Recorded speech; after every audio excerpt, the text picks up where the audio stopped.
On this episode of Plus Events, family and friends of Adebayo Olowo-Ake gathered to honor him as he retired from the International Committee of the Red Cross, ICRC, in Nigeria.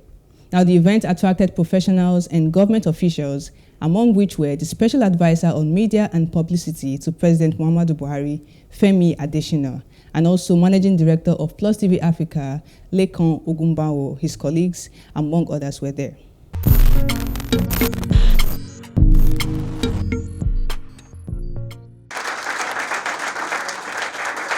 Known faces from the media industry and in public service were seen in the hall. Other professionals, family and friends also graced the occasion.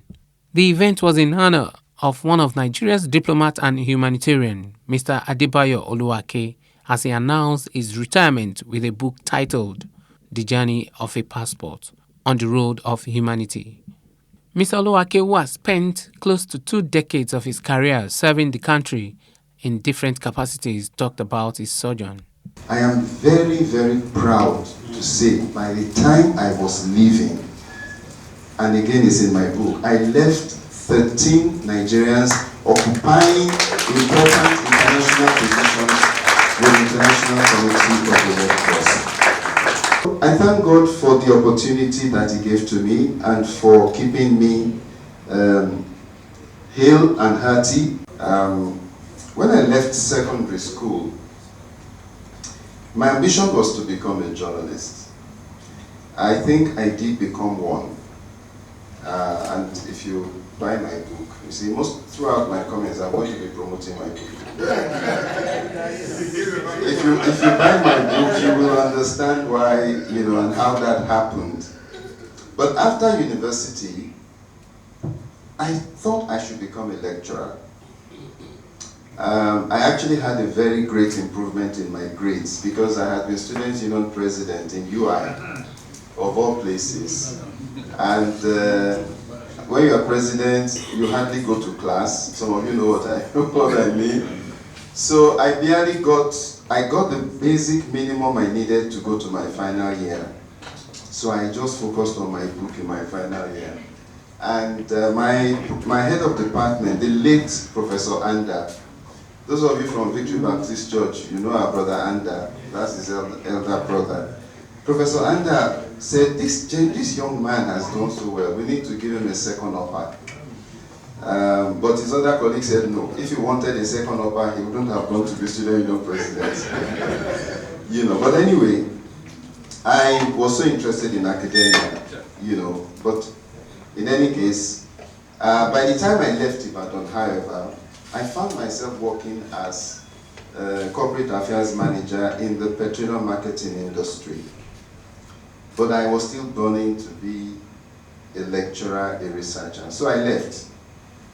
And I started engaging with this think tank. And it was in that process that I met the International Committee of the Red Cross. At that time, we had a conflict in Liberia and Sierra Leone. And most of the time, the ICRC would ask for my opinion about what was happening. I also had links with the Nigerian Armed Forces. And, some of my friends were involved either as commanding operations there. So I could also help facilitate the work of the Red Cross with the ECOMOG forces. So that was, you can see the link between me and the Red Cross, how it started. And then, strangely at some point, the International Committee of the Red Cross, let me not jump.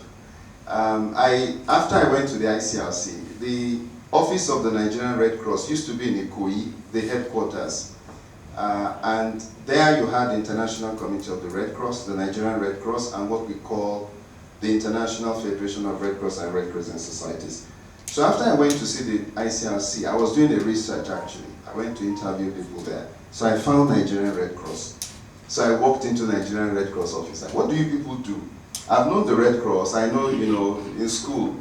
But I was really interested at what they were doing at the headquarters. Ofomo Obodo, the late Ofomo Obodo, may he so rest in peace. He was Secretary General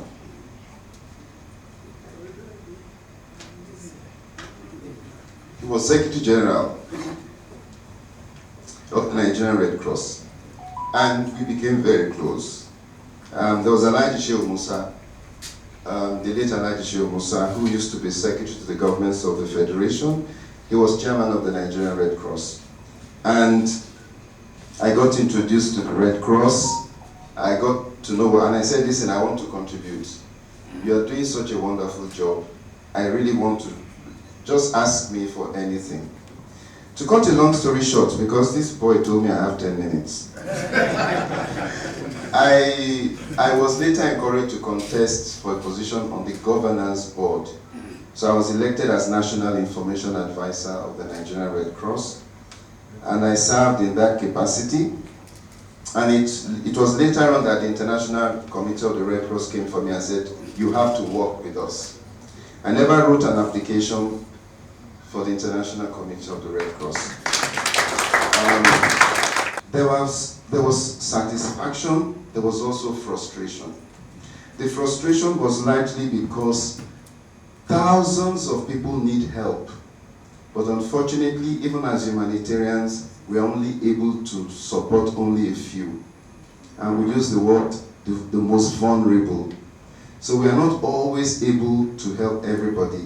And sometimes the security situation might make it so difficult that we can't even reach certain people. But working during the Nepalese conflict, Sierra Leonean conflict, post-election violence in Kenya, collapse of the economy of Zimbabwe. In Zimbabwe we had cholera almost every 6 months, cholera outbreak. So imagine also the kind of dangerous environment we were. Armed conflicts in Sudan and South Sudan, responding to the consequences of the conflict between the DRC and M23 in DRC, which spills into Uganda, as well as the crisis in Somalia, the humanitarian challenges imposed by the prevailing situation in Indian-administered Kashmir. Some of you have heard of Kashmir. The Israeli-Palestinian conflict, my last mission in the Hashemite Kingdom of Jordan, the Syrian conflict as well. So I played my little part together with my colleagues, and God saw me through. I covered 17 countries in the course of those functions, and I did a calculation, because when I started my first mission, we had a Dutch doctor who was retiring, and he did something that surprised me. When we were sending him off, he told us exactly how many kilometers he covered in his ICRC mission. And I'm like, how did he do that? So when I was retiring, I started backtracking and calculating everywhere I have been as well. And I could, without any doubt, I covered not less than 500,000 kilometers. Wow. And then I remembered Apostle Paul, you know, in all of these missions. 2 Corinthians 11:26, it says, and I quote, in journeys often, in perils of waters, in perils of robbers, in perils by the heathen, in perils in the city, in perils in the wilderness, in perils in the sea, in perils among false brethren. God saw him through. I'm not Apostle Paul, of course you know that. But there are some similarities with, that verse, and I thank God. And I also had my fair share of medical challenges. If you read my book, you will see. But the reason why I'm mentioning this is that my doctor is supposed to be here. He told me he had a procedure this morning, but he was going to come, Dr. Wagabu. And this point is very important, because I also learned from that. You know, we often say that our medical system in Nigeria has collapsed, and so nothing works and all that. I have had the same doctor since 2004. He knows my entire medical history. The humanitarian, however, dismissed insinuations about him going into full-time politics. No, I think I'm more useful to my country and to the continent, because I worked a lot across many African countries. I made a lot of friends in government, in the military, in the diplomatic community in those African countries. So I believe strongly that I have something to contribute in helping to advance development on the continent. His better half of decades, Olowo-Ake, shared her experience of how tough it was coping without her husband, who was always moving from one diplomatic duty to the other across the globe. Initially it was tough because when the children were young and I had to stay back to take care of the children. But the minute the youngest two, as the twins, got into university, I started traveling with him. I wish him the very best. I wish him renewed strength. He's been a very considerate man. He's a kind person. And I'm trusting that the Lord would enlarge his course. He sacrificed a lot for us, the children and I. And I'm praying that the Lord in his own way will reward him. Their daughters, Sheung and Shola, took turns to play their roles at the book event. His areas of interest are development, public communication and humanitarian diplomacy, international humanitarian law, security architectures, and post-conflict reconstruction. He is married to Olowo-Ake, and they are blessed with 3 beautiful children. Flexibility and impact, and enabled us to actualize Jeremy's vision and our operations in a more clear and impactful way, building on the bold initiatives that Mary Went had taken. Unending encomiums were poured on Mr. Olowo-Ake by his contemporaries, who shared their experiences with the journalist come humanitarian.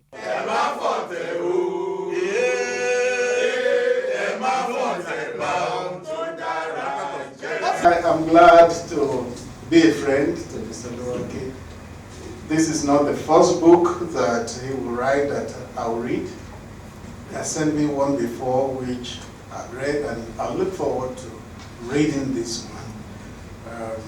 All the support that he needs post-retirement. Bio is everybody's bio. This is a man who has used his God-given brains for this country. Yes. And he doesn't have a national award yet. And if there's any Nigerian to be proud of, his name is Olowo-Ake. The high point of the event was the unveiling of the 158-paged book. 2 and 1. Thank you so much, everyone.